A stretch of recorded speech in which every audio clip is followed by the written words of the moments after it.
Damas y caballeros, les presentamos a nuestra fogata. Bueno, a ver, contame un poco, Máximo, ¿qué tenemos ahí?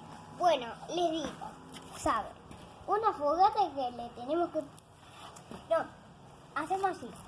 Bueno, esta es un ladrillo gordo. No, ¿qué es eso, Máximo? Bueno, una madera. Un tronquito. Un tronquito. Después, que tenemos un cartón, unos fósforos, estas ramas, un cartón, esto. Papel de diario y bueno, ¿y ahora qué vamos a hacer? Y escuchen todo, yo les digo. Y esto, podemos hacer una fogata, lo podemos hacer. Se cuela todo. Conejo, deja de dar vuelta. Perdonen, pero el fútbol. No se enojen por nada, era mi conejo solo. Pero bueno. ¿Qué vamos a comer, el conejo, Máximo? ¿No?